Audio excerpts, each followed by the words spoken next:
Hello friends, welcome to nurses guidance point YouTube channel. Nurses guidance point YouTube channel में आप सभी का फिर से एक बार स्वागत है। So friends, all India institute of medical sciences, जिसे हम लोग एम्स बोलते हैं, ओके।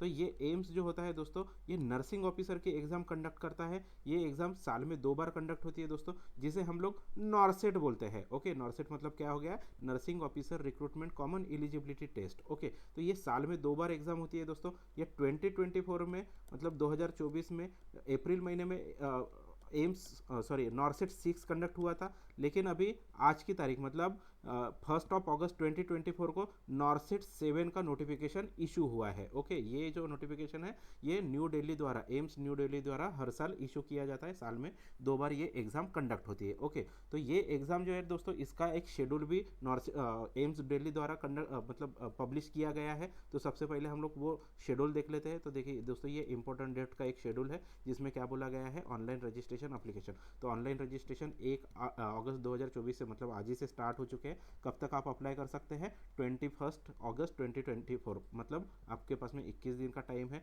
फिर उसके बाद में window for correction and edit of registration form if any. अगर आप कहीं पर भी गड़बड़ कर देते फॉर्म फिल करने में, तो वहाँ पर आपको करेक्ट करने के लिए या फिर एडिट करने के लिए टाइम दिया जाता है। वो आपको 22 तारीख से 24 तारीख का टाइम दिया जाएगा। ये 3 दिन का टाइम होता है। फिर उसके बाद में है status of registration and last date for correction of rejected images और अदर डिफिशियंसीज, ओके। तो अगर इमेजेस की वजह से अगर रिजेक्ट हुआ है, या फिर आपका रजिस्ट्रेशन का स्टेटस क्या है, मतलब प्रोविजनली एक्सेप्टेड है नहीं है, उसका स्टेटस आप 30 अगस्त से लेकर 2 सितंबर तक देख सकते हैं। फिर उसके बाद में क्या है? Information about the city of exam centre. तो जिस सिटी में आपका एग्जाम रहेगा, उसकी इन्फॉर्मेशन आपको 1 वीक बिफोर ऑफ एग्जामिनेशन मिल जाएगी। फिर उसके बाद में अपलोड ऑफ एडमिट कार्ड। तो जो एडमिट कार्ड है दोस्तों, वो आप 2 दिन पहले, एग्जाम के 2 दिन पहले डाउनलोड कर सकते हैं। जो सीबीटी रहेगी दोस्तों, आपकी सीबीटी मतलब क्या? कंप्यूटर बेस्ड टेस्ट रहेगी। तो स्टेज 1 और स्टेज 2 ऐसी एग्जाम होती है दोस्तों। तो जो स्टेज 1 एग्जाम है, वो आपकी 15 सितंबर 2024 को होने वाली है, और स्टेज 2 की एग्जाम आपकी 4 अक्टूबर 2024 को होने वाली है, ओके। फिर उसके बाद में है रिजल्ट। तो रिजल्ट जो रहेगा वो दोस्तों, जो एम्स की वेबसाइट रहेगा कि उसके ऊपर अनाउंस किया जाएगा। और एग्जामिनेशन सेंटर जो है दोस्तों, वो ऑल ओवर इंडिया में है, ओके। फिर उसके बाद में है जो कुछ नोटिस है, कोरिएंडम है, या फिर अडेंडम है, अपडेट्स है, वो सब कुछ ये एम्स की जो वेबसाइट है, ऑफिशियल वेबसाइट www.aimsexams.ac.in, ये वाली वेबसाइट पर आपको मिलने वाले हैं, ओके। तो फिर से हम लोग हमारे नोटिफिकेशन पर जाते हैं। तो ये नोटिफिकेशन में क्या बोला गया है? Online application is invited for the post of nursing officer recruitment common eligibility test NORCET 7, ओके। तो नॉरसेट 7 के लिए ऑनलाइन एप्लीकेशन आना स्टार्ट हो गए हैं। तो जो आपकी पे लेवल रहेगी, वो कितनी रहेगी? 7 रहेगी, जिसमें आपका 4600 का ग्रेड पे होता है, ओके। और इसमें बेसिक जो होता है दोस्तों, ये 44,900 का बेसिक होता है, ओके। फिर उसके बाद में क्या बोला गया है? Eligibility criteria for appearing. तो देखिए, आपके पास में बीएससी नर्सिंग कंप्लीट हुआ है, और आपका BSc nursing state Indian nursing council या फिर state nursing council recognise institute से कंप्लीट होना चाहिए। या फिर आप पोस्ट बीएससी नर्सिंग अगर हुआ है, तभी भी आप यहाँ पर फॉर्म फिल कर सकते हैं। लेकिन आपका पोस्ट बीएससी नर्सिंग का, पोस्ट बेसिक बीएससी नर्सिंग का जो डिप्लोमा है, वो इंडियन नर्सिंग काउंसिल या फिर state nursing council recognise institute से कंप्लीट होना चाहिए। और साथ ही में दोस्तों, आपका रजिस्ट्रेशन भी होना चाहिए, registered as nurse and midwife with state और इंडियन नर्सिंग काउंसिल, ओके। कोई जो स्टेट से आप बिलोंग करते हैं, वो स्टेट की नर्सिंग काउंसिल का रजिस्ट्रेशन या फिर इंडियन नर्सिंग काउंसिल का रजिस्ट्रेशन, दो में से कोई भी एक रजिस्ट्रेशन आपके पास में होना चाहिए। देखिए, एक तो आपके पास में बीएससी होना चाहिए, या फिर पोस्ट बेसिक बीएससी नर्सिंग होना चाहिए, और साथ ही में आपके पास में रजिस्ट्रेशन होना चाहिए। अगर दोनों भी नहीं है, लेकिन अगर आपने जीएनएम कर रखी है दोस्तों, तो वैसे सिचुएशन में भी आप यहाँ पर अप्लाई कर सकते हैं। लेकिन आपको यहाँ पर एक्सपीरियंस की ज़रूरत होने वाली है, ओके।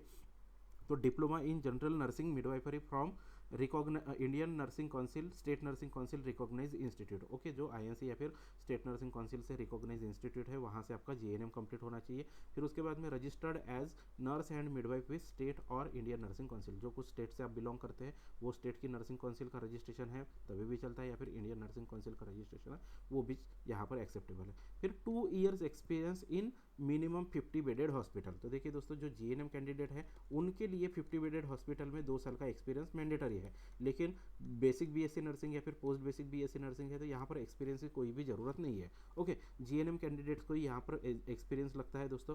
फिर उसके बाद में क्या बोला गया है कि देखिए, यहाँ पर रिमार्क में क्या बोला गया है? The required 2 years experience as in above is an essential criteria and to be valid the experience shall be acquired after obtaining essential qualification, that is after completing the residency period of the course, declaration of the result and the registration with the state nursing council। मतलब देखिए दोस्तों, जैसे आपका GNM complete होता है और उसी के बाद में मतलब जीएनएम कंप्लीट होने के बाद में आप डायरेक्टली जॉब करना स्टार्ट कर देते थे, वो एक्सपीरियंस यहाँ पर काउंट नहीं होगा। जब आपका रजिस्ट्रेशन होगा कोई भी स्टेट नर्सिंग काउंसिल या फिर इंडियन नर्सिंग काउंसिल के साथ में रजिस्ट्रेशन होता है, उसके बाद का जो एक्सपीरियंस रहेगा वही एक्सपीरियंस यहाँ पर काउंट होने वाला है।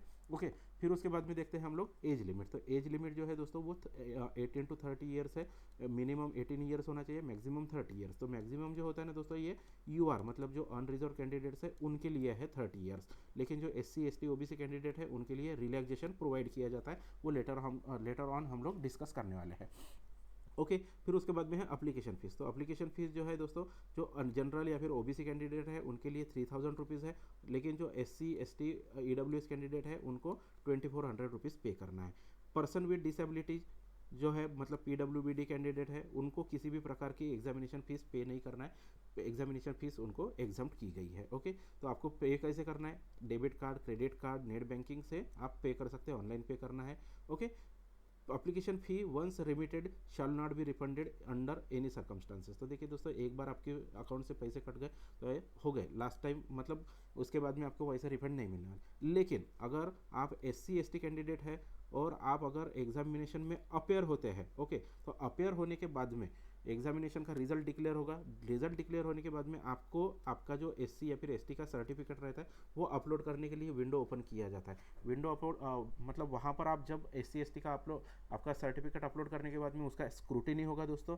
अगर आपका सर्टिफिकेट सही है तो आपके पैसे आपके बैंक अकाउंट में रिफंड किया जाएगा। फिर ऑनलाइन CBT स्टेज 1 और स्टेज 2। तो देखिए दोस्तों, ये हम लोगों ने ऑलरेडी डिस्कस किए। स्टेज 1 15 सितंबर को होने वाला है और स्टेज 2 जो रहेगा वो 4 अक्टूबर को होने वाला है। फिर उसके बाद में कुछ जनरल इंस्ट्रक्शन दी गई है। The post carry the usual allowances admissible to the central government servant of similar status station as respective cities, respective institute और हॉस्पिटल। तो देखिए दोस्तों, आपका जो बेसिक है वो कितना है 44,900 का। इसके ऊपर आपको DA मतलब dearness allowance, TA transport allowance, HRA मतलब हाउस रेंट अलाउंस, फिर यूनिफॉर्म अलाउंस और नर्सिंग अलाउंस भी यहाँ पर मिलता है। तो ये सब कुछ जितने कुछ अलाउंसेस है वो आपको मिलने वाले हैं।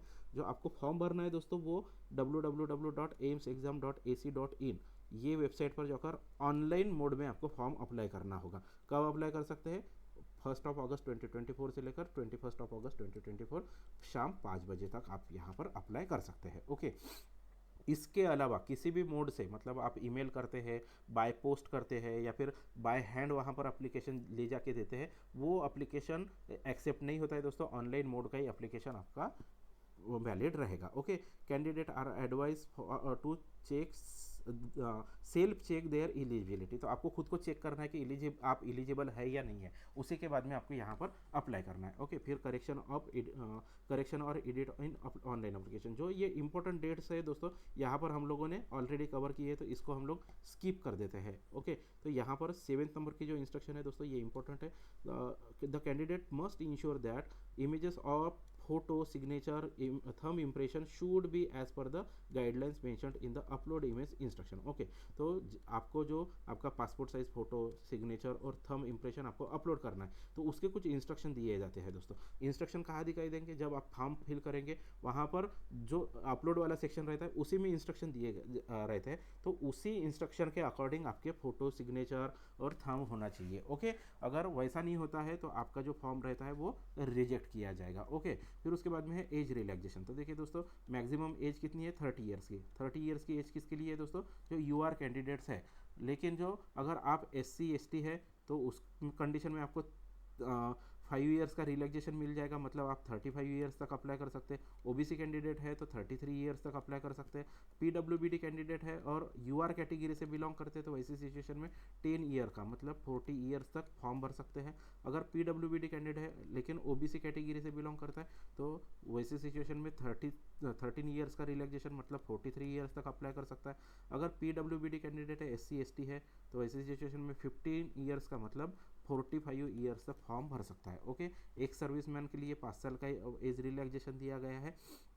ओके, सेंट्रल गवर्नमेंट एम्प्लॉय है, अगर सेंट्रल गवर्नमेंट एम्प्लॉय है और आप ग्रुप बी के लिए अप्लाई करते हैं तो वैसी सिचुएशन में आपको 5 साल का रिलैक्सेशन दिया जाता है। लेकिन उसके लिए कंडीशन क्या है दोस्तों, आपकी मिनिमम 3 साल की रेगुलर सर्विस होना कंपलसरी है। ओके, जनरल अनरिजर्व कैंडिडेट्स के लिए 5 साल का रिलैक्सेशन है।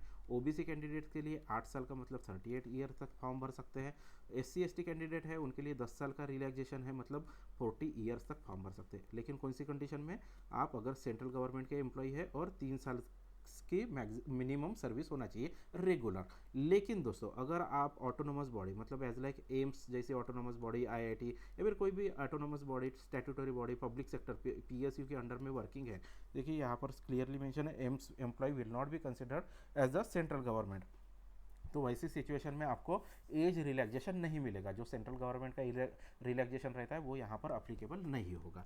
फिर उसके बाद में है कास्ट कैटेगरी सर्टिफिकेट्स। ओके, तो जो SC ST OBC कैंडिडेट्स है उनको उनके जो कास्ट सर्टिफिकेट है वो प्रिस्क्राइब फॉर्मेट, जो फॉर्मेट दिया गया है उस फॉर्मेट में उनके सर्टिफिकेट होना कंपलसरी है। ओके, फिर उसके बाद में the vacancies are being advertisement in the financial year 2024-25। ओके, तो ये जो वैकेंसी कब आई है दोस्तों, जो फाइनेंशियल ईयर है 2024-25 वाला उसमें आई है। तो आपका जो OBC NCL certificate issued during the period of 1 अप्रैल 2024 से लेकर 31 मार्च 2025 विल बी कंसिडर्ड वैलिड। तो ये जो पीरियड दिया गया है 1 अप्रैल 2024 से लेकर 31 मार्च 2025 का जो पीरियड है उसके बीच का ही आपका OBC NCL सर्टिफिकेट होना कंपलसरी है।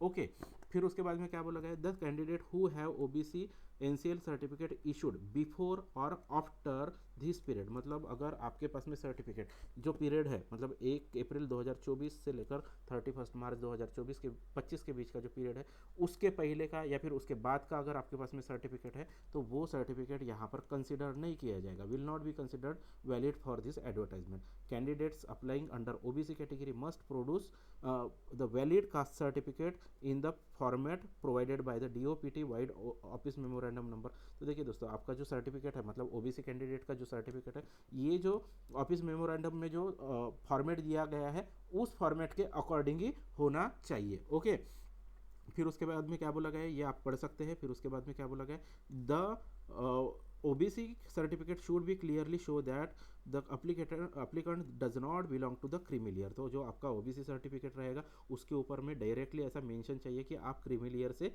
बिलोंग नहीं करते हैं, उसमें direct non creamy year NCL है ऐसा मेंशन चाहिए। ओके, फिर उसके बाद में है the vacancies advertisement under EWS category. तो EWS का जो है दोस्तों उसके लिए जो ये ऑफिस मेमोरेंडम है उसका जो फॉर्मेट दिया गया है तो उस फॉर्मेट में चाहिए। लेकिन फाइनेंशियल ईयर कौन सा कंसिडर किया जाएगा, 2023-2024 का जो फाइनेंशियल ईयर था, गया जो फाइनेंशियल ईयर है उसमें जो आपकी इनकम थी वो फाइनेंशियल ईयर की जो इनकम थी उसके बेसिस पे 1 अप्रैल 2024 से लेकर 31 मार्च 2025 के बीच का जो सर्टिफिकेट है वही यहाँ पर वैलिड कंसिडर किया जाएगा। ओके, तो बाकी की जो इंफॉर्मेशन है मतलब OBC EWS SC ST के जो सर्टिफिकेट है वो डॉक्यूमेंट वेरिफिकेशन के लिए आपको लेकर जाना है, ओरिजिनल वैलिड सर्टिफिकेट लेकर जाना है, अदरवाइज आपका कैंडिडेचर जो है वो कैंसिल हो जाएगा। ये बाकी की जो इंस्ट्रक्शन है दोस्तों ये सिंपल इंस्ट्रक्शन है, आप पढ़ सकते हैं। ओके, आपको अप्लाई कहाँ से करना था, ये वाली वेबसाइट से अप्लाई करना था। इवन जो आपके एडमिट कार्ड भी रहेंगे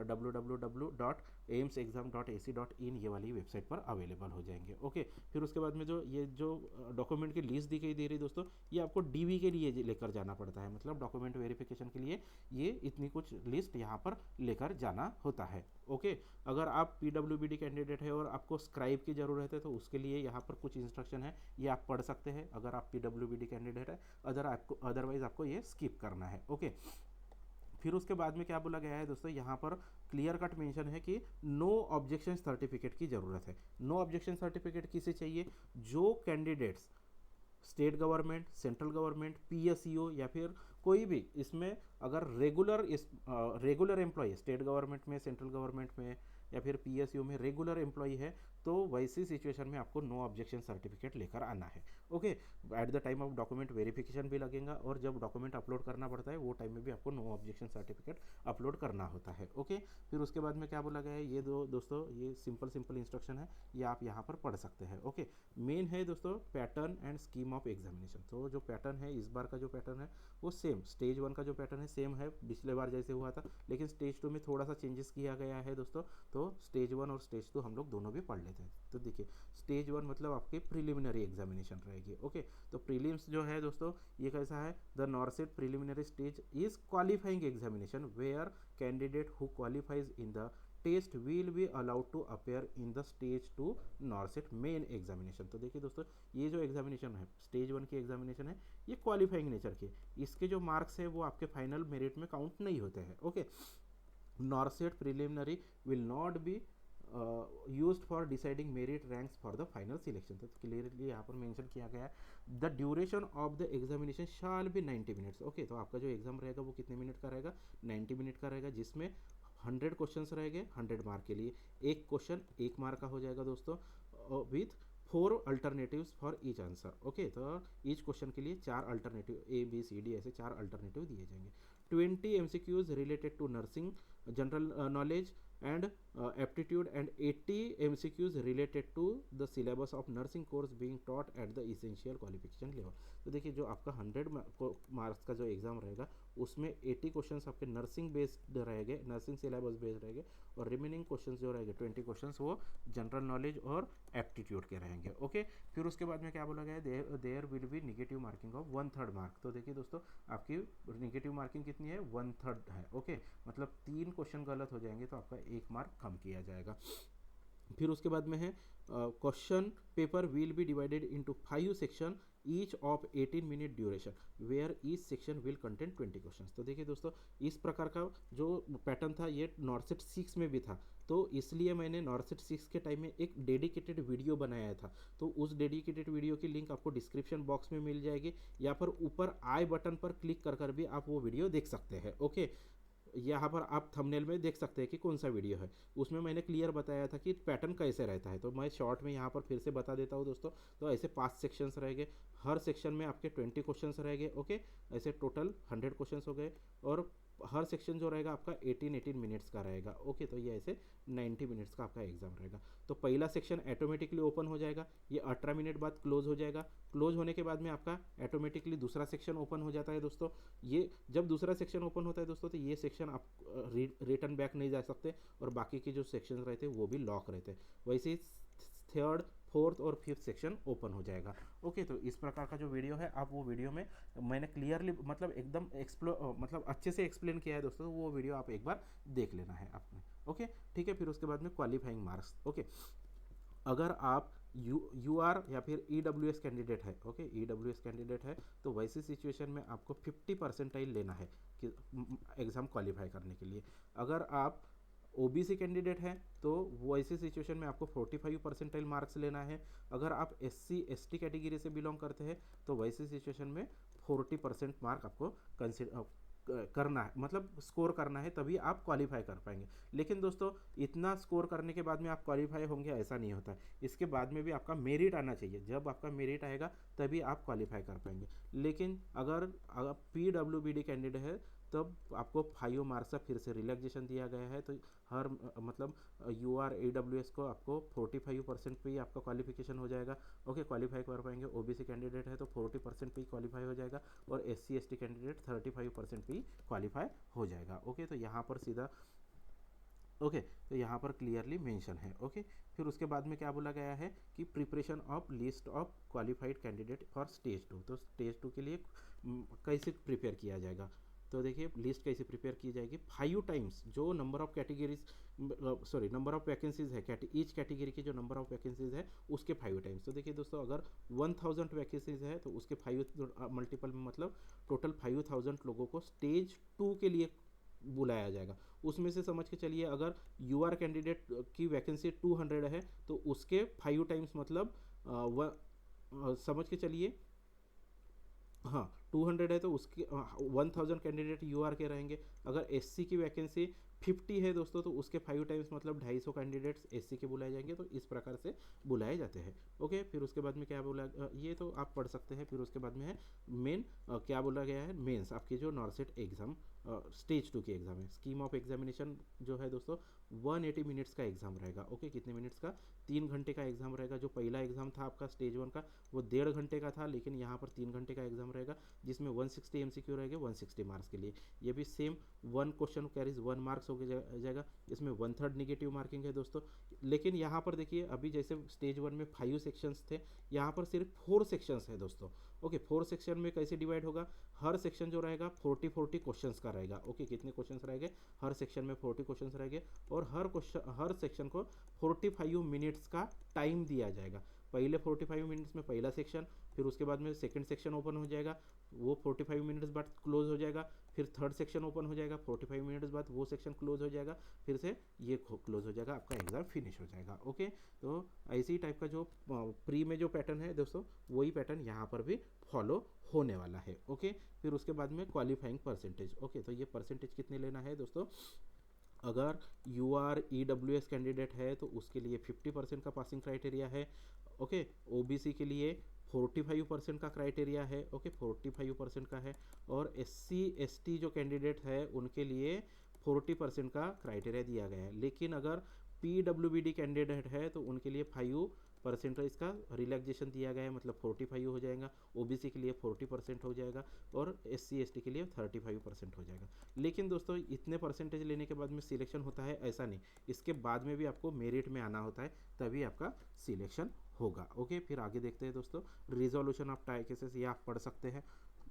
फिर उसके बाद में सिलेबस जो आपका होल नर्सिंग का जितने को सब्जेक्ट है दोस्तों, सभी के सभी आपको यहाँ पर पढ़ के जाना होता है। ओके, फिर उसके बाद में preparation of merit list and allocation of seat. तो merit list will of qualified candidate shall be prepared based on the performance of CBT as per qualifying criteria in stage 2 NORCET mains only. Okay, तो आपका जो merit रहेगा वो कौन सी basis पे बनेगा, जो स्टेज 2 की एग्जाम रहेगी उसी के बेसिस पे आपका मेरिट बनने वाला है। Okay, CBT, if a CBT examination is conducted in multiple shift, the respective normalization procedure at AIIMS publish vide notice number. तो ये नोटिस नंबर के अकॉर्डिंग जो नॉर्मलाइजेशन का जो फार्मूला है दोस्तों, तो नॉर्मलाइजेशन मतलब एक से ज़्यादा अगर शिफ्ट में एग्जाम होती है तो नॉर्मलाइजेशन होगा, और उसका फार्मूला ये वाले नोटिस में दिया गया है। ओके, फिर उसके बाद में there may be a situation where candidate, ये छोड़ दीजिए, choices will be invited from the qualified eligible candidate as per अब एलिजिबिलिटी क्राइटेरिया। तो आपको कौन सा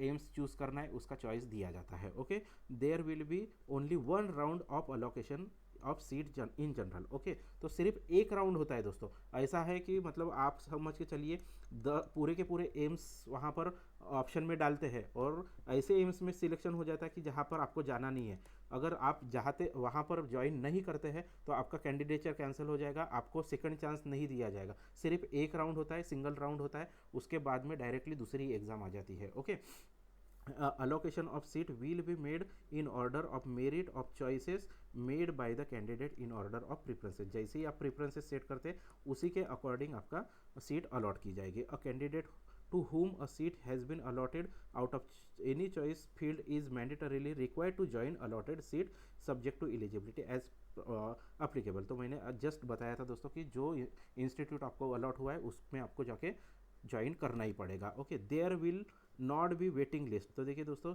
यहाँ पर क्लियरली मेंशन है कि वेटिंग लिस्ट मेंशन होती नहीं है, यहाँ पर कुछ भी वेटिंग लिस्ट का स्कोप नहीं है। एक बार राउंड लग गया, जिसने ज्वाइन किया नहीं किया, वो सीट वैकेंट रहती है, वो सीट आगे वाली नॉर्सेट में, अगली वाली नॉर्सेट में भरी जाती है। तो advertise vacancy from the pool of remaining candidate in the merit list as NORCET has been planned to conduct twice in a year. तो साल में 2 बार होती है, इसलिए यहाँ पर किसी भी प्रकार का यहाँ पर प्रोविजन नहीं है वेटिंग लिस्ट के लिए। ओके, फिर उसके बाद में कुछ यहाँ पर इंस्ट्रक्शन दी गई है दोस्तों, ये आप पढ़ सकते हैं, सिंपल इंस्ट्रक्शंस है। यहाँ पर भी सिंपल इंस्ट्रक्शन है दोस्तों, ये भी आप पढ़ सकते हैं।